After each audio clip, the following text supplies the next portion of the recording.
Bismillahirrahmanirrahim. Assalamualaikum warahmatullahi wabarakatuh. Perkenalkan, nama saya Ahmad Zulkurniawan, mahasiswa Prodi Ilmu Al-Quran dan Tafsir Universitas Islam Negeri Maulana Malik Ibrahim Malang. Nah, di sini saya akan mencoba mengaitkan teori hermeneutika DLT dengan Quran surah Yusuf ayat 5. Namun sebelum kita beranjak kepada hal itu, di sini kita akan mencoba mengetahui titik tekan atau titik kunci dari hermeneutika DLT itu apa sih? Nah, di sini hermeneutika DLT itu terpusat pada 3 kunci. Yang pertama, Erlebnis. Erlebnis di sini yaitu pengalaman seseorang, sehingga dari pengalaman itu membentuk jati diri seseorang. Nah, yang kedua, Abstrak. Abstrak yakni Erlebnis atau pengalaman seseorang itu sehingga seseorang itu terekspresikan atau pengalaman seseorang itu terekspresikan baik berupa perkataan, perbuatan maupun karya, yang dimana hasil penelitian itu digunakan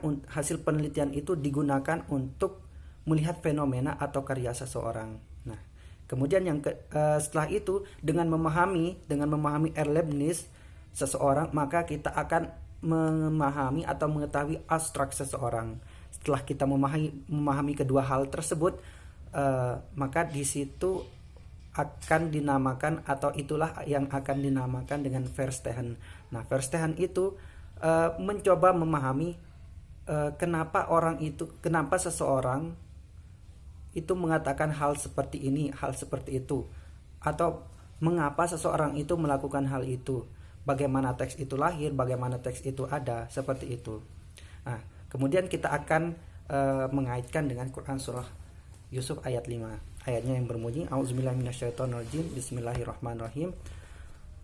Qala ya bunayya la taqsus ru'yaka ala ikhwatika fayakidu laka kaida. Inna syaitana lil insani aduwwum mubin. Yang artinya, wahai anakku, janganlah kamu menceritakan mimpimu kepada saudara-saudaramu, maka mereka akan membuat makar atau rencana untuk membunuhmu. Nah, dari sini jika kita menggunakan teori DLT, mengapa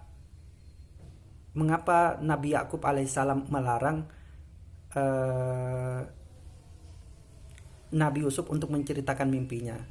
Namun sebelum itu kita harus mengetahui mimpinya apa sih Nabi Yusuf itu. Jadi mimpinya Nabi Yusuf itu pada suatu ketika atau pada suatu malam, beliau bermimpi melihat 11 bintang, bulan dan matahari yang semuanya itu bersujud kepadanya. Nah, kemudian ketika ia hendak menceritakannya kepada ayahnya yakni Nabi Yakub melarang untuk menceritakan perihal mimpinya itu kepada saudara-saudaranya. Dari sini kita coba mengaitkan dengan teori DLT. Mengapa Nabi Yakub melarang hal itu? Sudah jelas diketahui bahwa Nabi Yakub alaihissalam lebih mengenal anak-anaknya atau karakter anak-anaknya yang sangat cemburu dengan Nabi Yusuf, sehingga jika Nabi Yusuf menceritakan hal itu kepada saudaranya, maka hal itu akan sangat berbahaya baginya. Maka oleh sebab itu beliau melarangnya. Demikian pula dengan ajakan untuk mengajak Nabi Yusuf. Jadi ketika itu Nabi Yusuf diajak oleh saudaranya untuk bermain jauh atau untuk berburu seperti itu. Lalu Nabi Yakub tidak mengizinkannya karena ia khawatir dengan keselamatan Nabi Yusuf. Karena seperti yang tadi sudah saya sebutkan bahwa Nabi Yakub sudah menangkap gelagat yang buruk dari ajakan saudara-saudaranya Nabi Yusuf. Namun pada akhirnya setelah ada iktikad baik dari anaknya, maka akhirnya Nabi Yakub mengizinkan untuk membawa Nabi Yusuf bersama mereka. Mungkin hanya itu yang dapat saya sampaikan. Kurang lebihnya mohon maaf. Wassalamualaikum warahmatullahi wabarakatuh.